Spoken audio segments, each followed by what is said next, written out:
burun atrofidagi yan muskulni manda o'lasak bo'ladi, ammo ma muskulni pastga bosib turib bo'lgan vaqtning o'zida tixinbak ma go'shtning sangalib olishini keltirib qo'ydi.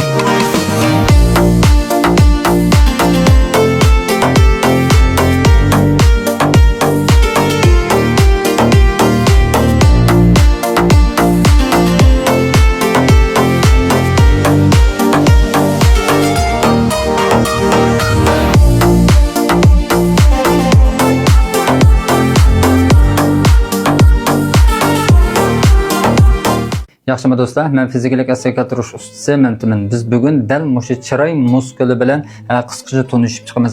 Endi nurg'un do'stlarimiz mushu chiroyning go'zalligiga nihoyat ahamiyat beradi. Bo'libmi xonim qizlar bak ahamiyat beradi. Nurg'un xonim qizlar mushu chiroy go'zalligiga qarata xato kutinish yoki xato mashg'ulot yoki xato may ishlatib selish tufayli mushu chiroy muskulini bo'shatib qo'ydigan yoki chiroy muskulini zaxmlantirib qo'ydigan, mushu chiroyning egiz pastligini keltirib qo'ydigan ahvollar bor. Undan boshqa nurg'unimiz mushu sovuq o'tkazib olish yoki ma'lum shamoldarishdan mushu kulanmaydigan, kulsak mushu og'zimizdan betaraf qochib ketadigan yoki ko'zimizni yumonmaydigan yoki qishimizni atanmaydigan mushkul masalalarniki qisman sabablari bilan do'stlarimiz bilan birlikda o'rganib chiqamiz. Endi mushu chiroyimiz bo'lib qolsa, mushu bir tarafning o'zida 21 tal muskul bor. Endi mana ikkini qatgan vaqtning o'zida 42 tal muskul bo'ladi. Endi mushu muskullarning asosli harakat jarayoni bo'lib qolsa, mushu birinchi umurtqa, ikkinchi umurtqa, mushu uchinchi umurtqa nihoyat muhim. Asosli chiroyning ifodalari harakat kontrol qilish nervlar bo'lib qolsa, birdan tortib 3 bo'lib qoladi.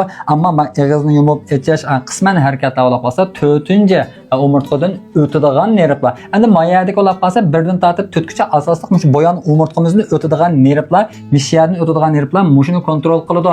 Endi qisman sovuq o'tkazib olgan chaqda yoki ma'lum sabablar yoki sovuq ziyoda eshib ketish mushu tufayli mushu chiroyda azroq yig'ilib yoki tortishib oladigan ahvollar kelib chiqadi. Shuning uchun buniga may ishlatganda bo'lsin yoki ulg'anda bo'lsin, mushu muskulning yulinishiga qarata ulab pasak bo'ldi.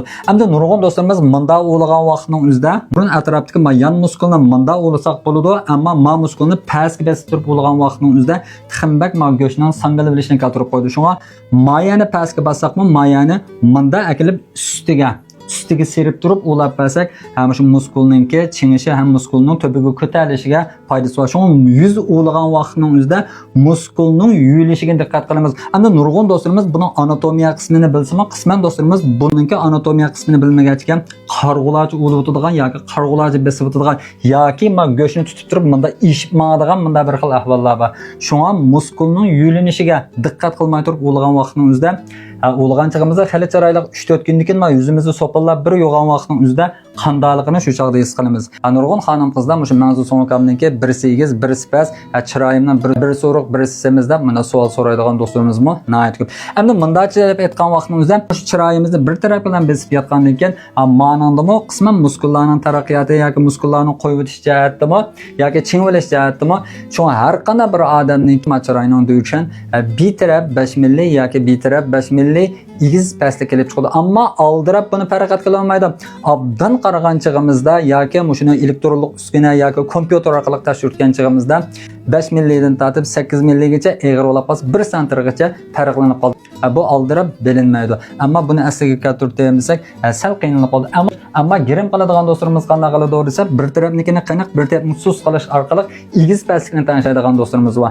So'ngakdan tortib toki tirg'icha bo'lgan mushu qatlamlarni birdan-bir tushungan chaqda mushuning rolini birdan-bir bilgan vaqtning o'zida ondan chiroy go'zalligini ham yaxshilik qiladi.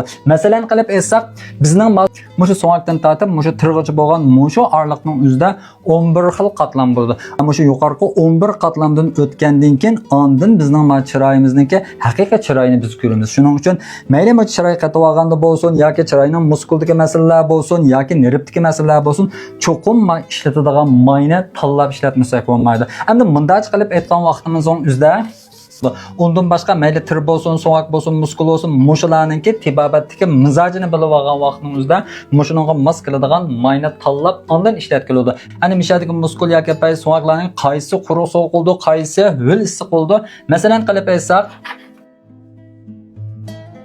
bu chiroyimizni oladigan bo'lsak, tirg'ilab qolsa ho'l issiq bo'ldi, muskulmi ho'l issiq bo'ldi. Ammo muskulning uchidagi pay qanday bo'ladi degan vaqtning o'zida o'choqda u quruq sovuq bo'ladi. Shuning uchun tortishib bilish yoki shunday qetib oladigan ahvollarni cho'qim mushadagi mizoj ilmi bo'yicha tanishish qilganda yoki shu bo'yicha kutinish qildirgan vaqtimizda mushu chiroy go'zalligiga qarata yuqori ahvollarga qarata diqqat qilganchig'imizda mayli kutinish qildi yoki kutinish qildirdi, mushu tartib bo'yicha kutinish qildirsak, ma'ning masalasi asta-asta hal bo'ladi. Nurg'un do'stlarimiz qatammidoq debdi, ma'ni qatib olsanglar bo'ladi.